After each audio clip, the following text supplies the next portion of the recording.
Hello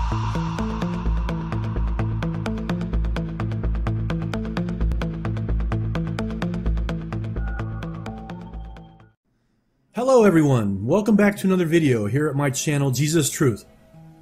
The title of this video is 7 Reasons Why We Can Trust the Bible. The Bible is clearly an incredible book. It is the best-selling, most quoted, most published, most circulated, most translated, most influential book in the history of mankind. No other book even comes close. But I know that there are many Bible skeptics out there with lots of questions. Questions like, how can we know the Bible isn't just an ancient book of fiction and folklore? Haven't the contents of the Bible been tampered with down through the centuries? What makes the Bible any different than any other religious book? What makes the Bible so special? These are all great questions, and they will be answered in this video. So let's take a look at 7 reasons why we can trust the Bible. Reason number 1, fulfilled prophecy. Unique among all books ever written, the Bible accurately foretells specific events, in detail, many years and sometimes centuries before they occur. There are hundreds and hundreds of prophecies in the Bible, and many of them have already been fulfilled. You can do a quick Google or Yahoo search and see for yourself the hundreds of prophecies that have come true. But let me show you 4 of my favorite fulfilled prophecies. Jesus born in Bethlehem. In approximately 700 BC, the prophet Micah named the tiny village of Bethlehem as the birthplace of Israel's Messiah. The prophecy in Micah chapter 5 verse 2, "But you, Bethlehem Ephrathah, though you are little among the thousands of Judah, yet out of you shall come forth to me the one to be ruler in Israel, whose goings forth are from old, from everlasting." 700 years later, this was fulfilled in Matthew chapter 2 verse 1. "Now after Jesus was born in Bethlehem of Judea, in the days of Herod the king, behold, wise men from the east came to Jerusalem." Jesus born of a virgin. Also around 700 BC, Isaiah wrote in Isaiah chapter 7 verse 14, here's the prophecy, "Therefore the Lord himself will give you a sign. Behold, the virgin shall conceive and bear a son, and shall call his name Emmanuel." Again, 700 years later, this was fulfilled in Matthew chapter 1 verses 24 and 25. "When Joseph woke up, he did what the angel of the Lord had commanded him, and took Mary home as his wife. But he did not consummate their marriage until she gave birth to a son, and he gave him the name Jesus." Jesus performs miracles. The prophecy, "Then the eyes of the blind shall be opened, and the ears of the deaf shall be unstopped. Then the lame shall leap like a deer, and the tongue of the dumb sing. For waters shall burst forth in the wilderness, and streams in the desert." This was fulfilled in Matthew chapter 9 verse 3. "Then Jesus went about all the cities and villages, teaching in their synagogues, preaching the gospel of the kingdom, and healing every sickness and every disease among the people." The destruction of Babylon by Cyrus. The prophecy, "Babylon, the jewel of kingdoms, the pride and the glory of the Babylonians, will be overthrown by God like Sodom and Gomorrah." The Bible foretold the destruction of the ancient city of Babylon some 200 years in advance. The Bible also accurately predicts the exact person who would conquer Babylon, which was Cyrus. Here's the prophecy. "This is what the Lord says to his anointed, to Cyrus, whose right hand I will take hold of, to subdue nations before him, and to strip kings of their armor, to open doors before him, so that gates will not be shut." Fulfillment? Despite Babylon's remarkable defenses, which included moats and walls that were more than 70 feet thick and 300 feet high, and 250 watchtowers, Cyrus was able to enter the city and conquer it. Numerous other Bible prophecies were also fulfilled down to the smallest detail. What else would you expect from God and the Bible? Reason number 2 on why you can trust the Bible. Archaeological evidence. Many critics who brush off the Bible as a compilation of folklore and legends do so overlooking the fact that thousands of archaeological discoveries over the past century have verified the historical reliability of the Bible. The more they dig, the more it confirms the Bible. Here are three of the more important discoveries that have been found. The House of David inscription. Until 1993, not a shred of evidence could be found anywhere outside the Bible that David, the king of Israel, ever existed, and so it had become fashionable in some academic circles to dismiss the David stories as mere invention. The critics' verdict was that David was nothing more than a figure of religious and political mythology. Well, their skepticism regarding David collapsed overnight in 1993 when a nearly 3,000-year-old inscription was unearthed in Israel mentioning David, the king of Israel. This was a tremendous discovery and helped to verify for the first time outside the Bible that David was an actual historical figure. In light of the discovery, Time magazine stated, "The skeptics' claim that King David never existed is now hard to defend." The Pontius Pilate inscription. Another fascinating discovery concerns Pontius Pilate. The New Testament authors tell us he was the Roman governor of Judea at the time of Jesus who oversaw his trial and then sentenced him to death by crucifixion. But was Pontius Pilate a real historical figure? In 1961, a team of Italian archaeologists were digging in Caesarea on the shore of the Mediterranean Sea in Israel. While clearing away the sand and overgrowth from the jumbled ruins of a Roman theater, these men made an astonishing find. They uncovered a limestone block that bore an inscription in Latin dating to the early part of the 1st century that mentioned Pontius Pilate, prefect of Judea. This inscription verifies that Pontius Pilate was an actual historical person, that he reigned in the very position ascribed to him by the Gospels, and as prefect, he would have the authority to condemn or pardon Jesus, just as the Gospel accounts report. 1st century crucifixion. Another discovery helped to verify the reality of crucifixion in Israel in the 1st century. According to the Bible, Jesus' hands and feet were nailed to the cross. But at one time, critics said crucifixions with nails never took place in Israel in the 1st century. No evidence of any crucified victim had ever been uncovered in Israel, so skeptics and scholars dismissed the Gospel's accounts as either imagined or inaccurate. Well, critics of the Bible were shown to be wrong again in 1968. It was then that a crew of builders from the Israel Ministry of Housing working in Jerusalem accidentally discovered an ancient Jewish cemetery that contained the remains of several men who were killed during the Jewish revolt against Rome in approximately 70 AD. One of the bone ossuaries contained the skeleton of a young man and an inscription on the man's name, Yohanan. What stunned the archaeologists most, though, was how this man died. He was put to death by crucifixion with nails. How was that determined? He still had an iron spike driven through his heel bone. The Romans typically removed the nails from the victims because iron was expensive, but apparently this nail was too difficult to remove. The tip of the nail had been bent back toward the head, likely the result of hitting a knot in the wood. And so, the soldiers left it there. And now we have the solid archaeological evidence that the Romans did crucify people in Israel in the 1st century, with nails, just as the Bible said. So yes, archaeological evidence does show the Bible is a reliable part of history and can be trusted. Reason number 3 why we can trust the Bible. Outside written sources. Bible skeptics often give you the impression that the only evidence Christians have for the origins of Christianity come from the Bible itself. The implication is that we cannot trust this evidence because the writers are biased in favor of the Christian message. But is this true? No, absolutely not. Here are 5 reliable written sources for Christianity outside the Bible. Tacitus.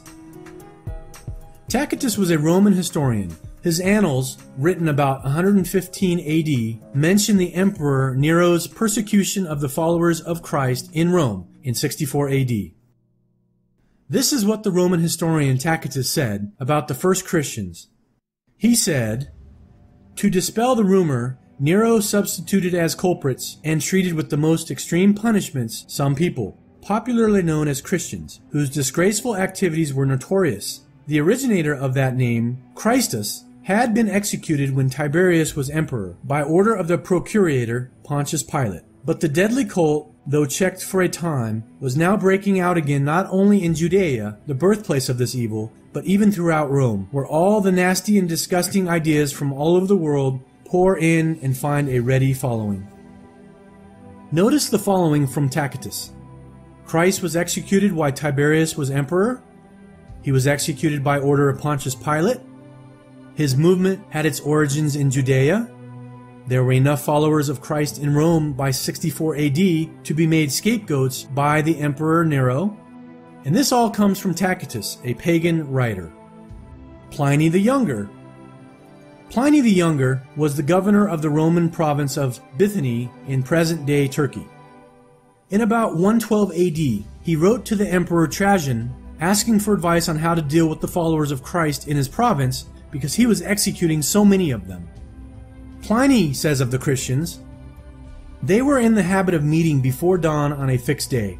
They would recite in alternate verse a hymn to Christ as to a god, and would bind themselves by a solemn oath, not to do any criminal act, but rather they would not commit any fraud, theft or adultery, nor betray any trust, nor refuse to restore a deposit on demand.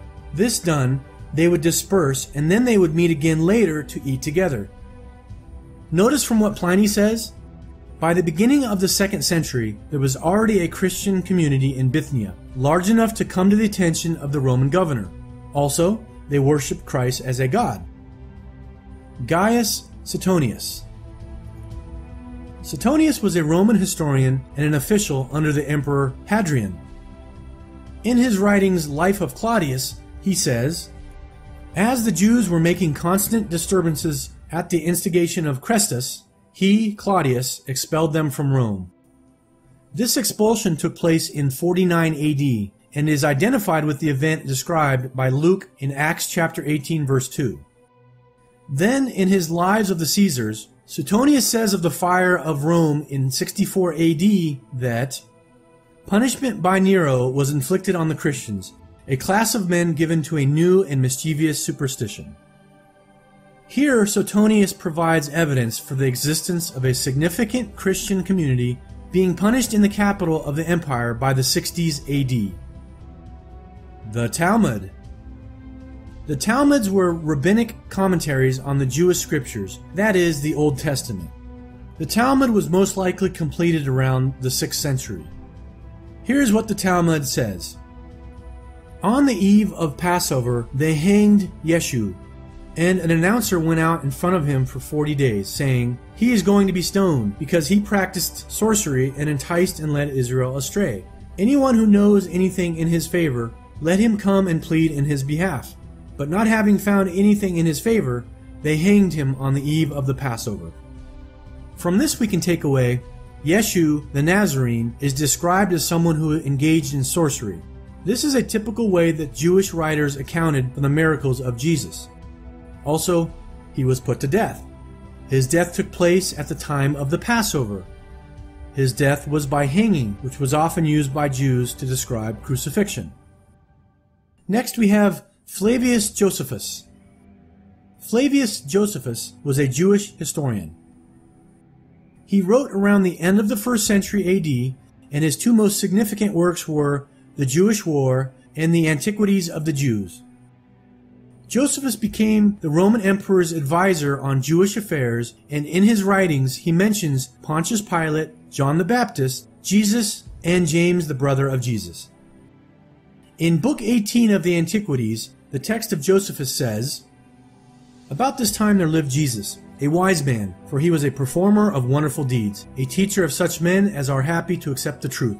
He won over many of the Jews and many of the Gentiles. When Pilate, at the suggestion of the leading men among us, had condemned him to the cross, those who had loved him at the first did not forsake him, and the tribe of Christians, so named for him, are not extinct to this day. Notice what this passage tells us about Jesus. He was a real historic person. He was a teacher. He was a worker of wonders. He gathered a band of followers who continued to follow him after his death. However, There is a second reference to Jesus in the works of Josephus. In Antiquities, he describes how in 62 AD, the high priest Ananus was deposed, and Josephus said, "Convene the Sanhedrin, the highest Jewish religious court governing body. He had brought before them the brother of Jesus, the so-called Christ, who was called James, and some other men whom he accused of having broken the law, and handed them over to be stoned." Notice the following points from this quotation from Josephus. Jesus had a brother called James. James was executed by the Jewish leaders in 62 AD. There were claims that Jesus was the Messiah, that is, the Christ. So there you have it, 5 reliable written sources for Christianity outside of the Bible. Reason number 4 on why you can trust the Bible: manuscript evidence. Old Testament reliability. First, let's talk about the 3 great unical codices: the Codex Sinaiticus, the Codex Vaticanus, and the Codex Alexandrinus. The 3 great unicals are the only remaining unical codexes that contain the entire text of the Greek Bible, the Old and the New Testament. They are written in a certain unical style of calligraphy using only capital letters. All of these manuscripts were made at great expense of material and labor, written by professional scribes based on the most accurate text in their time. Let's take a closer look at each one. The Codex Sinaiticus was written between 325 and 360 AD. It was discovered at Mount Sinai in 1844 and is now located at the British Library in London. The Codex Vaticanus was written between 330 to 360 AD, was discovered in 1481, and is now located at the Vatican Library. The Codex Alexandrinus was written between 400 and 440 AD. It was discovered at the Patriarchal Library in the 14th century and is now located at the British Library. Next, we have the Dead Sea Scrolls. The Dead Sea Scrolls were discovered in 11 caves along the northwest shore of the Dead Sea between the years 1947 and 1956. The scrolls can be divided into 2 categories: biblical and non-biblical. Fragments of every book of the Old Testament have been discovered except for the book of Esther. The Dead Sea Scrolls were most likely written by the Essenes during the period from around 200 BC to 68 AD. They have been called the greatest manuscript discovery of modern times. Now let's move on to the New Testament. New Testament reliability. First, let's talk about ancient manuscripts for the New Testament. There are over 24,000 manuscript copies or portions of the New Testament. These are dated anywhere from only 25 to 50 years after the originals were written. Here's a chart that shows that the New Testament just blows away the other ancient writings in terms of quantity and time span. Now let's look at early fragments that have been found. The Rylands fragment is the earliest known New Testament document. This fragment, found in Egypt in 1920, has writings on both sides. It has been identified as part of John's Gospel, John 18 on the front and verses 37 and 38 on the back. Experts have dated this fragment to between 125 AD and 150 AD. Next, we have the Bodmer papyri. The Bodmer papyri are a group of 22 papyri discovered in Egypt in 1952. The papyri contains most of the Gospel of John, and experts agree it dates back to 200 AD. Let's move on to the next one. The Chester Beatty papyri are a group of 11 manuscripts that contain writings from many of the books of the New Testament. They were first announced in 1931, and experts date them to 225 AD. So is there manuscript evidence from history that supports the Bibles we read today as being reliable? Yes, absolutely. Reason number 5 on why we can trust the Bible: the persecution of early Christians. The Bible does not expressly give details about the ways in which the apostles died. We must rely on early church historians and secular historians as well, but thankfully both are in agreement and both are reliable. Men such as Tacitus, Pliny, Suetonius, Josephus, like I mentioned earlier, plus many other church historians. Because of this, we have no reason to disbelieve these accounts, as the vast majority of them agree on the method of the apostles' deaths. So let's take a look at how these apostles of Christ were persecuted and killed. We are told by the early church historians that Matthew was slain with an axe in a city of Ethiopia. Mark died in Alexandria, in northern Egypt, after having been cruelly dragged through the streets of that city. Luke was hung to death in Greece. John was tortured and then banished to the island of Patmos. James, the brother of John, was beheaded in Jerusalem. James the Less, as he's called in Mark chapter 15 verse 40, was thrown from a pinnacle of the temple and then stoned. Philip was hung up against a pillar in Hierapolis and then stoned. Bartholomew was flayed alive. Andrew was bound to a cross and left to die. Jude was shot to death with arrows. Matthias was first stoned and then beheaded. Barnabas was stoned to death. Thomas was speared to death in southeast India. And finally, Peter was crucified upside down in Rome. So I have a question for you. Were these men lying when they were spreading the good news of Jesus Christ? I find it very hard to believe that men willing to die excruciatingly painful deaths for telling people about Jesus were just making up a story about him. Nobody willingly endures persecution and these kinds of deaths for something they are just making up. Jesus' disciples traveled all over the Roman Empire and beyond, telling people about Jesus.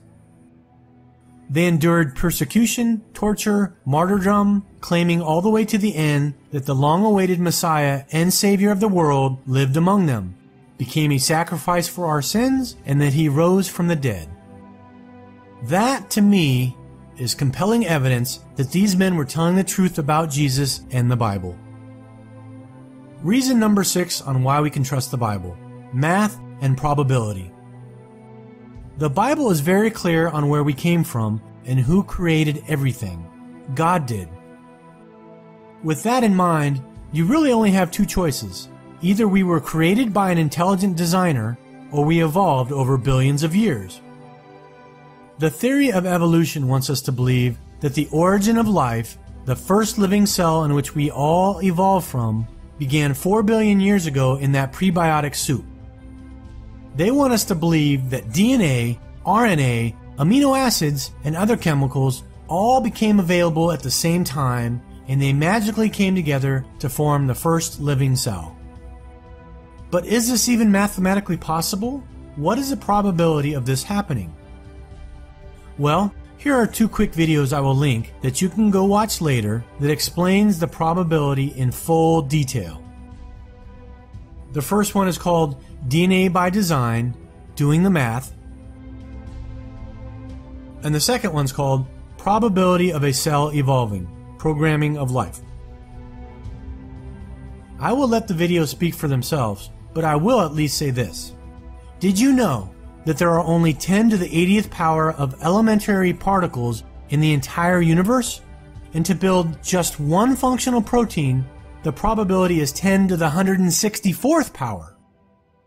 With these numbers, the probability of the first living cell to come about by chance are operationally impossible. No serious scientist thinks that life began by chance. So if you're open to the truth and willing to learn, these videos are quick, one 7 minutes, one 8 minutes. You have to take the time to watch these videos if you want to know the truth about evolution. So to all you Bible critics who say that there is no God and the Bible is just a fairy tale, then what you are saying to the world is, I believe in evolution and I don't understand math and probability. And finally, reason number 7 on why we can trust the Bible. Brilliant quotes on God and the Bible. Here are some quotes on God from some of the greatest minds and scientists in the history of the world. Here are 2 quotes from Albert Einstein. God created everything by number, weight, and measure. God is the author of the universe and the free establisher of the laws of motion. Abraham Lincoln said this about the Bible: "The best gift God has given to man." Sir Isaac Newton, who is widely regarded to have been the greatest scientist the world has ever produced, he said, "Both religion and science require a belief in God. For believers, God is the beginning, and for physicists, He is at the end of all considerations." He also said, "I have a fundamental belief in the Bible as the Word of God, written by men who were inspired. I study the Bible daily." George Washington said, "It is impossible to rightly govern the world without God and the Bible." Max Planck, the Nobel Prize-winning physicist considered to be the founder of quantum theory and one of the most important physicists of the 20th century, he said, "As we conquer peak after peak, we see in front of us regions full of interest and beauty, but we do not see our goal, we do not see the horizon. In the distant tower, still higher peaks, which will yield to those who ascend them still wider prospects. And deep in the feeling, the truth of which is emphasized by every advance in science, that great are the works of the Lord." Theodore Roosevelt said, "It is necessary for the welfare of the nation that men's lives be based on the principles of the Bible. No man, educated or uneducated, can afford to be ignorant of the Bible." Physicist and chemist Robert Boyle, who is considered to be the founder of modern chemistry, said, "It may seem bizarre, but in my opinion, science offers a surer path to God than religion." Ronald Reagan said, "Of the many influences that have shaped the United States into a distinctive nation and people, none may be said to be more fundamental and enduring than the Bible." Astronomer, physicist, and founder of NASA's Goddard Institute of Space Studies, Robert Jastrow, said, "If you study science deep enough and long enough, it will force you to believe in God." Sir Joseph J. Thomson, Nobel Prize-winning physicist and discoverer of the electron and the founder of atomic physics, said, "The gift of mental power comes from God, divine being, and if we concentrate our minds on that truth, we become in tune with this great power." Nikola Tesla, the inventor and scientist known for numerous inventions, but best known for his contributions of the modern AC electrical system, he said, "Science is incompetent to reason upon the creation of matter itself out of nothing. We have reached the utmost limit of our thinking faculties when we have admitted that because matter cannot be eternal and self-existent, it must have been created." He also said, "I have looked into most philosophical systems, and I have seen that none will work without God."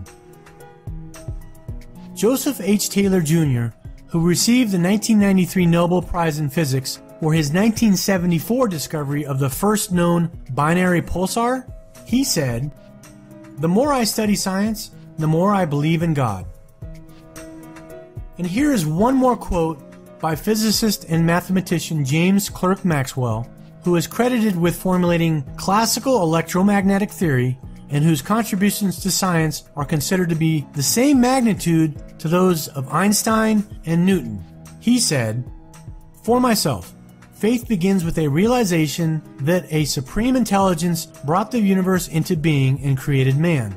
It is not difficult for me to have this faith, for it is incontrovertible that where there is a plan, there is intelligence. An orderly, unfolding universe testifies to the truth of the most majestic statement ever uttered. In the beginning, God." So there you go. A few quotes on God from some of the greatest minds and greatest scientists in the history of the world. So you can choose to believe what these brilliant men said, or you can continue to be a Bible skeptic. It's up to you. So there are 7 reasons why we can trust the Bible. Let me finish this video by saying this. If you are already a Christian and trust the Bible, I hope these 7 reasons will strengthen your belief even more. But if you are a Bible skeptic and don't trust the Bible, I would like to talk to you a second about faith. You have faith that when the trees are blowing outside, it's the wind, but you can't see the wind.